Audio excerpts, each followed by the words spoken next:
దక్షిణాది ప్రజలకు నష్టం చేశారు నిన్నటి బిల్లులను అడ్డుకోవడం ద్వారా మనం చేస్తా ఉన్నాం.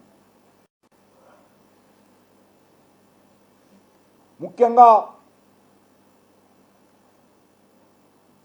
రేవంత్ రెడ్డి, కేసీఆర్ తెలంగాణకు జరిగేటువంటి లాభాన్ని, సీట్ల పెంపకాన్ని కూడా వాళ్ళు కూడా అడ్డుకున్నారు. ఈరోజు రాజకీయాలలో రావాలనేటువంటి మహిళామణులకు, చట్టసభల్లో ప్రవేశించి దేశానికి ప్రజలకు సేవ చేయాలనుకున్నటువంటి మహిళలకు, అదేవిధంగా అనేక రాజకీయ పార్టీల్లో అవకాశాలు రాకుండా మరి చట్టసభల్లో ప్రవేశించాలనేటువంటి ఉత్సాహం ఉన్నప్పుడు కూడా ముందుకు రాలేకపోతున్నటువంటి యువతకు, విద్యావంతులకు వాళ్ళ ఉత్సాహం పైన నిన్నటి 2 బిల్లులను ఓడించి నీళ్లు చల్లారని సందర్భంగా మనం చేస్తున్నాం.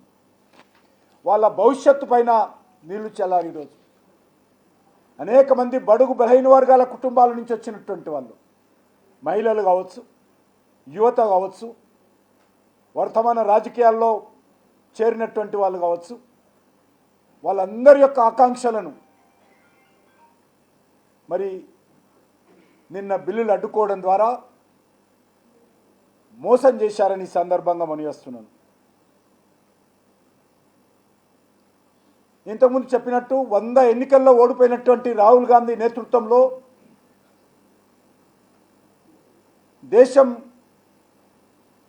దేశ భవిష్యత్తు విషయంలో ఆలోచిస్తారనేటువంటి ఆలోచన ఎవరికి లేదు. గత కొన్ని రోజులుగా చూస్తూ ఉన్నాం. రాహుల్ గాంధీ అవలంబిస్తున్నటువంటి విధానం, ఆయన తీసుకుంటున్నటువంటి నిర్ణయాలు, ఆయన చేస్తున్నటువంటి ప్రకటనలు పూర్తిగా దేశానికి వ్యతిరేకంగా,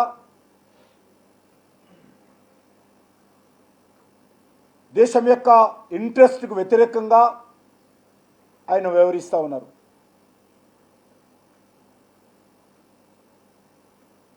రోజు రోజుకు నిరాశ నిస్పృహలతో కుంగిపోతున్నటువంటి రాహుల్ గాంధీ నుంచి ఇంతకంటే దేశ ప్రజలు ఏం ఎక్స్పెక్ట్ చేయకూడదని నిన్నటి చర్య ద్వారా మరొకసారి నిరూపితమైంది. ఒక ప్రతిపక్ష నాయకుడిగా ఉండి, ఒక బాధ్యత గల హోదాలో ఉండి అనేకమైనటువంటి దేశ వ్యతిరేక మాటలు నిన్న కూడా వారు మాట్లాడడం జరిగింది. నిన్న ఆయన బిల్లులో మాట్లాడుతూ సర్జికల్ స్ట్రైక్ విషయంలో,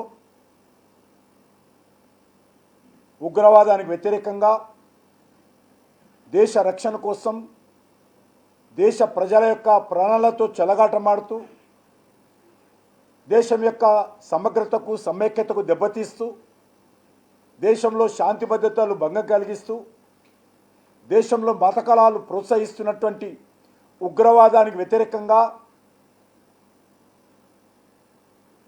దేశ సైనికులు చేపట్టినటువంటి సర్జికల్ స్ట్రైకును, ఎయిర్ స్ట్రైకును, అదేవిధంగా ఆపరేషన్ సింధూర్ను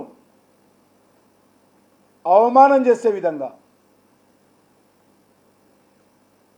సైనికుల యొక్క ఆత్మగౌరవాన్ని నిర్వీర్యం చేసే విధంగా నిన్నటి రోజు రాహుల్ గాంధీ ఈ 3 సంఘటనలు కూడా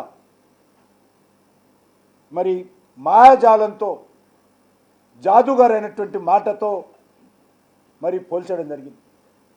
ఏ రకంగా ఆపరేషన్ సింధూర్ మాయాజాలం అవుతుందో, ఏ రకంగా సర్జికల్ స్ట్రైక్ మాయాజాలం అవుతుందో, ఏ రకంగా ఎయిర్ స్ట్రైక్ మాయాజాలం అవుతుందో, ఏ రకంగా మిలిటరీ ఆపరేషన్ అది వాస్తవం కాదు, అది మాయ అనే విధంగా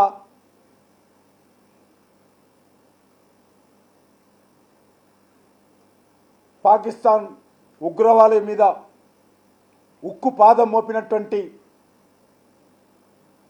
అద్భుతమైనటువంటి సాహసం ప్రదర్శించినటువంటి సైనికులను అవమానం చేసే విధంగా నిన్నటి బిల్లులో మాట్లాడారు. మనకందరికీ తెలుసు ఉగ్రవాదం మీద మన సైనికులు ఏ రకంగా వీరోచితమైనటువంటి పోరాటాన్ని చేసి ఈరోజు దేశంలో పాకిస్తాన్ ఐఎస్ఐ ఉగ్రవాద కార్యక్రమాలు కానీ దేశం యొక్క భారత సైనికుల యొక్క శక్తి కానీ ఏ రకంగా ప్రపంచానికి చాటి చెప్పారో ఈ 3 సంఘటనల ద్వారా మనమందరం స్వయంగా చూసాం.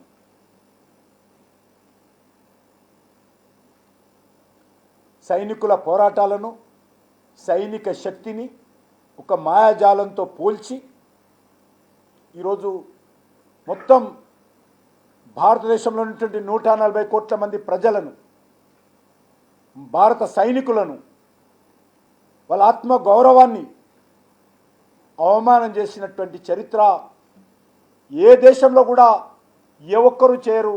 ఈ దేశంలో ఉన్నటువంటి ప్రతిపక్ష నాయకుడు ఈరోజు మహిళా బిల్లును ఓడించాము, ఈరోజు మేము పునర్విభజన చట్టాన్ని ఓడించామని చంకలు కొట్టుకుంటున్నటువంటి రాహుల్ గాంధీ వివరించడం ఏదైతున్నదో ఇది చాలా దురదృష్టకరం. ఈ సందర్భంగా మనం చేస్తున్నాం. పరిస్థితి ఏ రకంగా ఉందంటే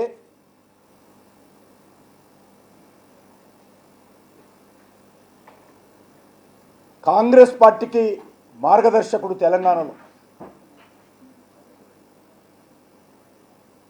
కాంగ్రెస్ పార్టీకి అత్యంత సన్నిహితుడైనటువంటి అసదుద్దీన్ ఓవైసీ